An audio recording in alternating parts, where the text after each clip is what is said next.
Hi everyone, Matt here from Proof Fly Fishing. In this video we are going to prep our wraps for rod finish or for thread finish, and then we're actually going to seal the wraps. But before we get started with the actual sealing, I want to kind of run through some of the materials we're going to be using and some of the tools, things you want to have in place before we get started. We're going to be using Threadmaster Light on this build. Threadmaster comes in both a light and a regular. Both of them work great. I tend to use the light on rods that are 5 weight and below, and the regular on rods that are 6 weight and up. But again, both of them work great. One thing I recommend, and I mentioned this earlier, are these self-sealing inserts, and I just want to show you how those work. We're going to be using syringes to extract equal parts of the two finishes, of the two components here, to mix. And you want to get that finish as close to equal as possible. So what these inserts do, they just fit in the top of these bottles. You push them into place.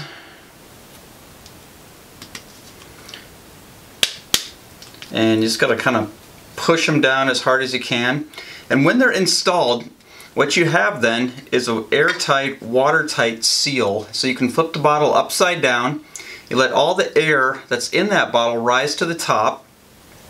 And then you just take your insert, or excuse me, you take your syringe and you insert it into the bottom of that bottle.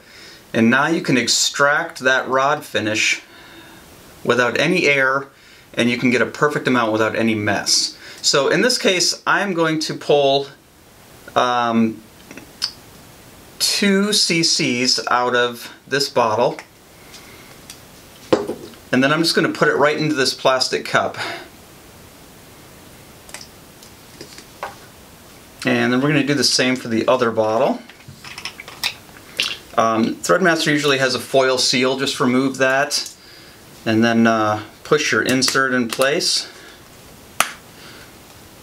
and again flip it upside down to get all the air out of the way. Excuse me.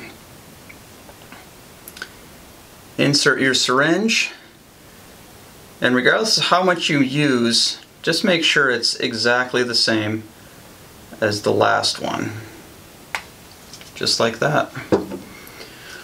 Some people like to warm their finish up. If you want to do that, to keep any bubbles from forming, that's not a bad idea. So what you can do is just get like a coffee cup with some warm water and put these in it for, I don't know, a couple minutes until it comes up to temperature. Once you have the equal parts, what we're going to try to do is we're going to stir this very carefully. I'm using a metal spatula. The reason I'm not using like a popsicle stick is because it's porous, and it's going to introduce small air bubbles into the finish as I mix it. So I'm using a metal spatula. I'm also using a silicone-free plastic cup.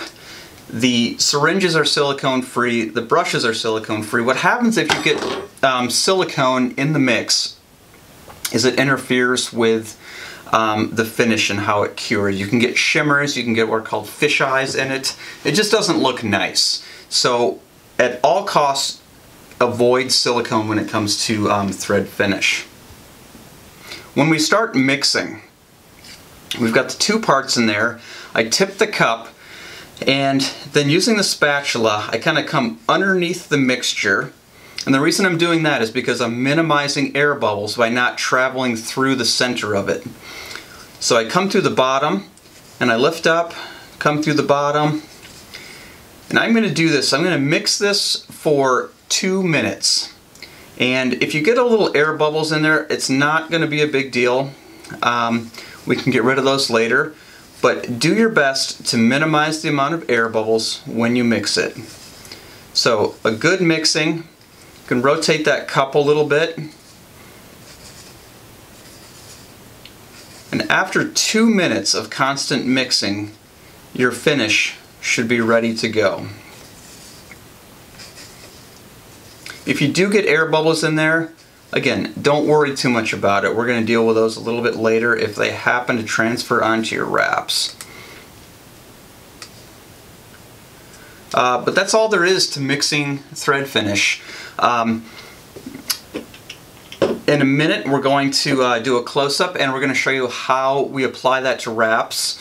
But what I also wanted to talk about are some other tools that are going to be helpful to have on hand. So when we apply the finish and when we prep our wraps, we're just going to have our rod wrapping jig. We're going to keep the rod cradled in it, and just like when we were wrapping a guide, we're going to center the guide in the jig when we apply the rod finish. Now, if you have a turner, some people are going to have a rod turner or a rod dryer, you can go ahead and put the blank or the rod, or one or two sections of the rod into that and start rotating it, which is another way to apply finish. But I want to minimize the amount of equipment, so I'm going to show you how to do finish without using a rod dryer.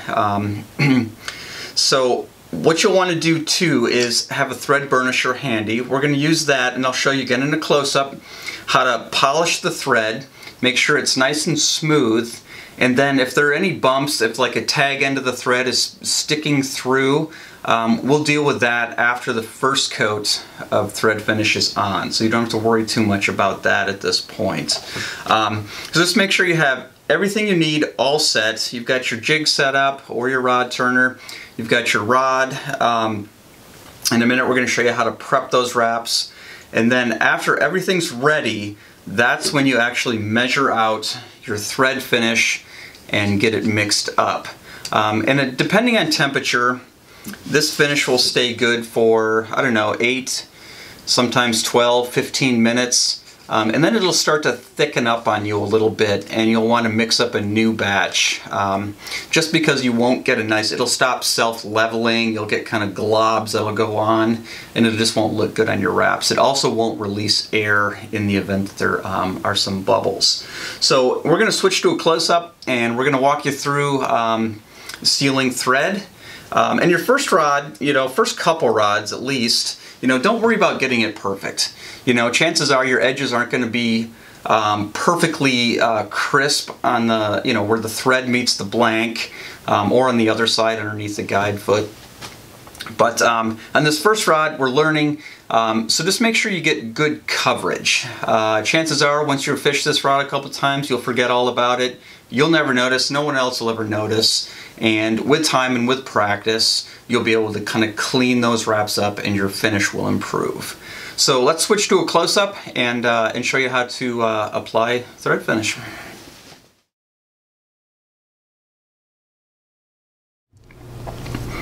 Okay, we're back here. We've got our epoxy mixed up and our wraps have been prepped. Now with nylon, there's not a whole lot of prep you need to do. I make sure that my tag ends are cut as close as I can get them, and if I see any fuzzies, what I can do is take my burnishing tool and just rub it over top of them to kind of polish and flatten those out. Anytime you're dealing with a material that's going around a blank, you can break some of those microscopic fibers, and so it's not a bad idea just to kind of polish those wraps lightly. If you do have trim bands, just be very careful that you don't kind of push them away from the main band or the main wrap. Just make sure everything's nice and tight when you finish that. Again, with nylon you don't have to go overboard. We'll do a later video with silk, and silk can be a little more finicky. But once you're happy, once your wraps look smooth and clean and tight, we're going to go ahead and grab a little bit of our epoxy. I like to use a sable hair brush. Some people like disposable brushes, some people like to even use a spatula to apply epoxy, but I like the kind of narrow edge that these sable brushes have. And although we're using a brush, we are not painting the finish on the wrap. What we're doing is using the edge of that brush to kind of push it around. So we're going to apply some to the center of the wrap, and then using that brush we're going to push it out to the edges as we rotate that rod. And we're going to go both directions.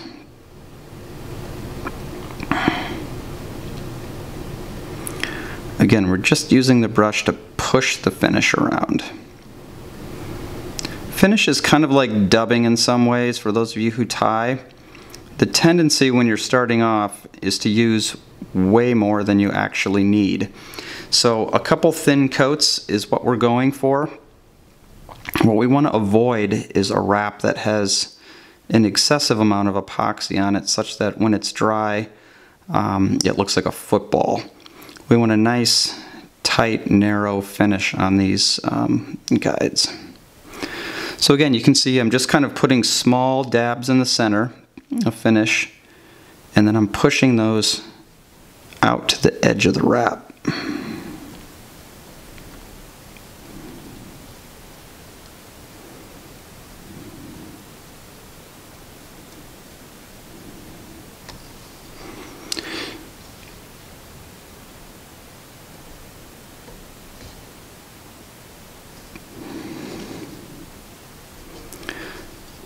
Now, a lot of builders too will obsess over getting clean edges. Now, if I got a little excess, I can just take my brush and wipe that off, just like that. I'm not sure if you can see it in the video or not, but there's a couple small bubbles in here. There's one right there. It looks like a white dot on the video. And what we can do, and again, it's going to look a little silly, but you just kind of get real close to the wrap and breathe onto it, and those bubbles will release. Another thing you can do is kind of like coax those out, like that bubble just disappeared. So did that one. One thing too, if you're working on a stripping guide, you're going to have a larger gap where the guide foot goes under the wrap right there, and we call that a tunnel. And so what you want to do on a larger guide, this is a pretty small snake guide, but you can take like a needle. Some people use like a toothpick with a little bit of finish on it, and very carefully just place that right where the guide goes underneath the thread. And what's going to happen is you're going to get the capillary effect, and that tunnel is going to suck in that finish and fill that void. But it might take a couple applications to do it. So again, on this side, we're just starting with a small amount of epoxy in the center of the wrap, and we're using that brush to push it to the edges.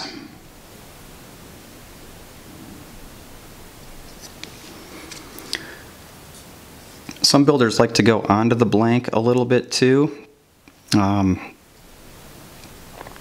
And then if you want to do that, it's a nice idea to have a brush, excuse me, where you can start a little bead of finish on the end of that brush, and then hold it very steady and rotate the rod to get a nice clean line around it.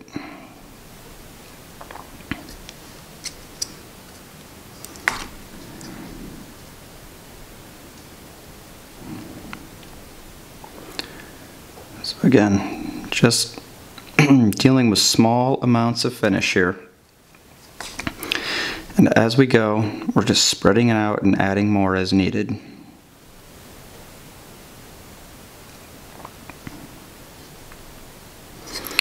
And what's nice about this finish is that it's self-leveling, which means once we're done applying it, and we're going to rotate this rod by hand for a little bit, that finish is going to level itself out. So there's not going to be any big clumps, assuming we've applied it well. And again, we're going for a thin coat.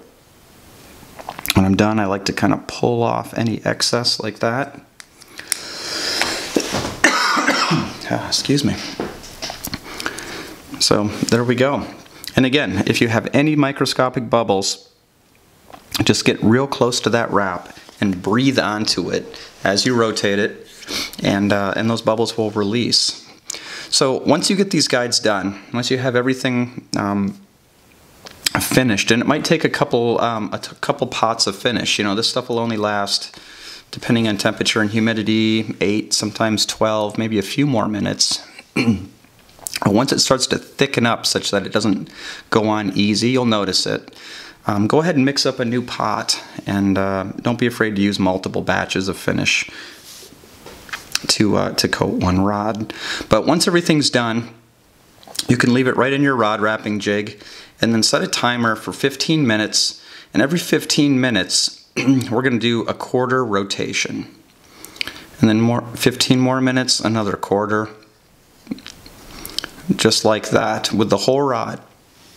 What I usually do, I'll just throw on a movie or something, or if I'm watching a game, I'll leave it in the rack in front of me and then set a timer, and every 15 minutes I'll just rotate it.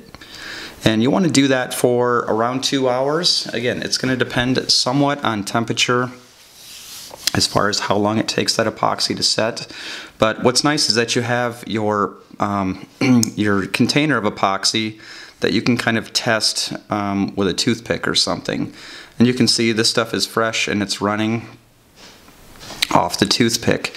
But in a couple hours, this stuff will be hard. It'll be tacky, and then it'll start to get real hard after that. All you need it to do is really tack up to the point where it doesn't flow anymore, and you should be all set. No need to do that for like 5 or 6 hours.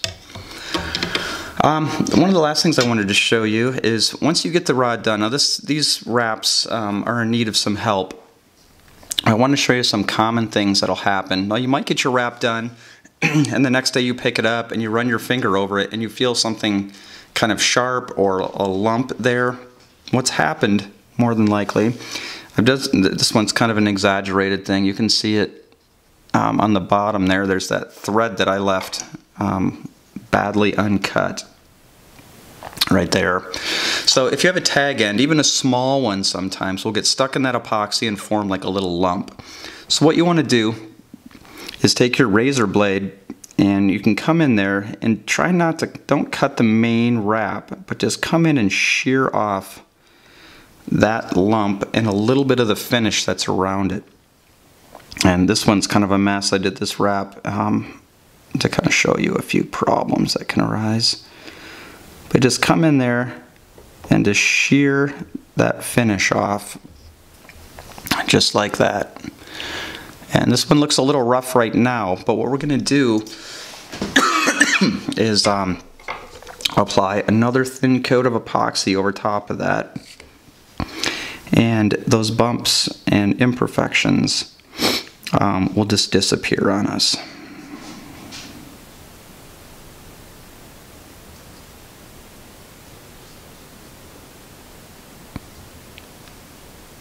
So again, we're just going right over the areas that we kind of cleaned up. And once that levels out and cures a bit, we should be all set. The last thing is as far as number of coats. It kind of depends on the size of the blank you're doing. If I'm using Threadmaster Light, like I'm using on these wraps, I usually go for 2 coats.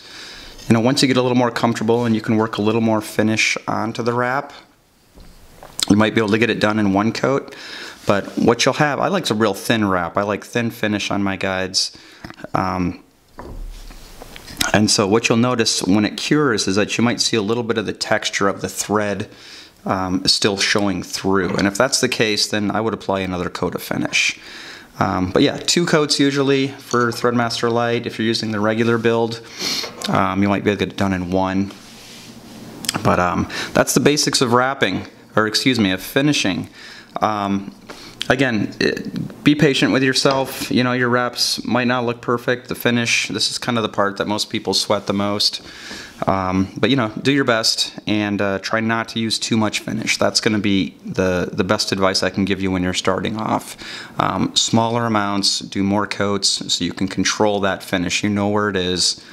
And then just make sure you rotate it long enough. Check your pot of finish to check the consistency of it. That way you're not touching your wraps and leaving a fingerprint.